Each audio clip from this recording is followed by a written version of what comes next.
Well, as meteorologist Tim Ross mentioned, the markets are open. Let's get you up to date on these numbers. First thing, we'll start with the corn market here this morning. Last night on the overnight trade, we were mostly lower. And right now on this corn trade, we see here with the numbers on the big board that we are really kind of marking time and drifting a little bit lower. The nearby contract is down a penny at 342.5. You go out to July, we're down 2 cents at 371. On the phone with us right now is DeweyStrickler. He is with AgWatch Market Advisors. And Dewey, we're off to a little bit weaker start here this morning. And, we're down below this 342 level.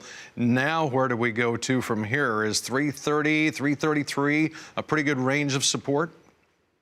Well, I do have a target of 333 to 327 here in the December corn contract. I hope we just go ahead and go down to those levels and entice the funds to start liquidating some of their short positions and possibly stimulate a little bit of commercial interest in this corn market, because we certainly need it.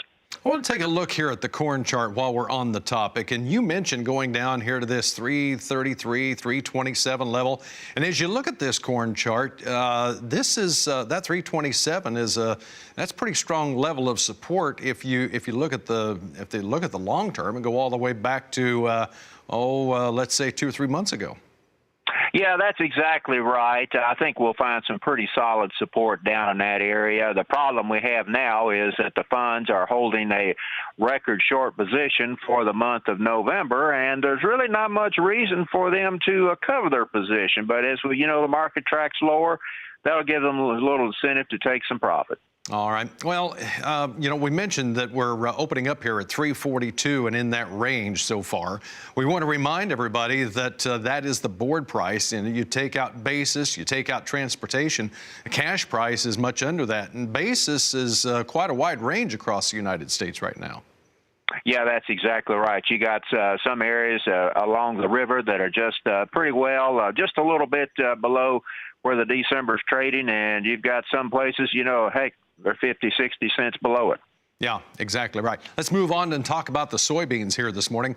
And as we do so, we look at the soybeans for November. We're down 1 3/4, 975.5. July beans down 2, 1013.5. Here we go again. We're going to go down here, and do we see some support in this November soybean market? We had a sale this morning of soybean meal, 135,000 tons. Is that enough to help this market any? I don't think it is. When you look at it, the trade here a few weeks back, they were really discussing, touting La Nina and so forth. Well, come to find out, we've got some conditions that are improving there. So that said, we might definitely be looking at a La Nina, but it may come a little bit later than sooner.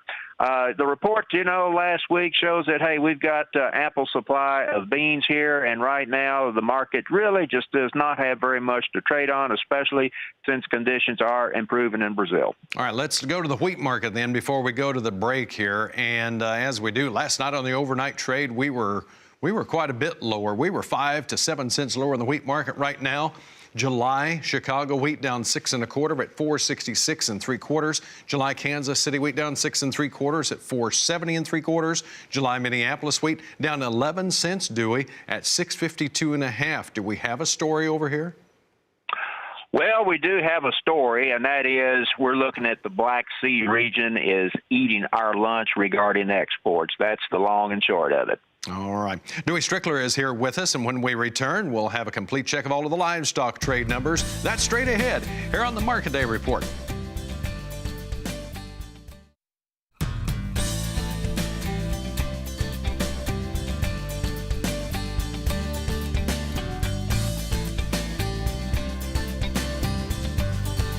All right, let's find out what's going on with this livestock trade here this morning also, because that market is open. We start with the live cattle, and when we finished the week last week, there was a little of weakness starting to seep into this market just a little bit after we had such a big run up over the last month, particularly for the month of October. So right now we've got December live cattle down 66 at 119.62. February fats down $1.15 at 125.60.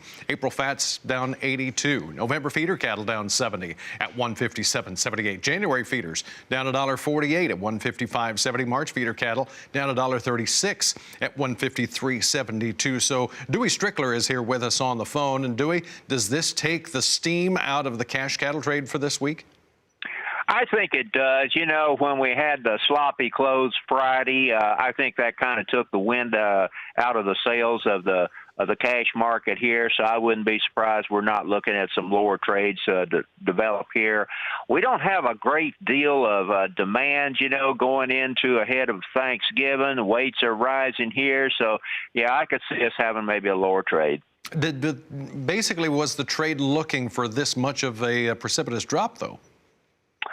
Well, I'll tell you, the funds have had a pretty long position here in the cattle market, and it looks like they're unwinding some of those positions starting here about the middle of last week. And if that is the case, I would look for that to continue to precipitate to maybe some lower values yet. All right, let's turn our attention now to the lean hog futures here this morning. This market also open, and right now December hogs down 8 at 62.40. February hogs down 3 at 70.22. April hogs unchanged and steady at 74.05. So you look at this February contract, Dewey, where we're trading in that 70-cent range. That's pretty impressive, but quite a difference from the nearby 62.40. But there still seems to be quite a bit of optimism here over the next month or so in the hog complex. Yeah, I think that's exactly right. We're going to have to get us some of this supply out of the way here before I think that optimism starts to come in and give the market a little bit of relief. All right. When we turn to the outside markets here, you know, you've mentioned a couple of different times how we need to get some of the funds attracted back to some of these markets. What are the outside markets telling us here so far? Well, when you look at, you know, at the crude oil is just up a fraction here. I could see maybe the crude oil continuing to rise a little bit, possibly get the January contract up into the 59.20, 61.5 area there. When you look at the dollar, it's up here as well, and I would look for the dollar maybe to try to work up into about the 96.5 area. Will that directly affect the commodities, though? Hopefully, if we get these commodities low enough, then it will, I think, entice to get a little bit of commercial business back into these commodities. All right, right now that December dollar index is up a dollar, or 150, I'm sorry, at 94.430. DeweyStrickler with AgWatch Market Advisors, our guest here. Dewey, thanks so much. Always good to talk to you. And when we were talking about the markets, let's look at that Dow this morning. It started off the day just slightly higher so far, trading around that 23,000 and some mark, and right now we are down 25 points on the Dow at 23,398, so just under 23,400. But we'll see if that holds throughout the day. A lot of people interested. Is it going to turn around? Yep, we'll that's right. Find out. Thank you so much, Markets Editor John Jenkinson.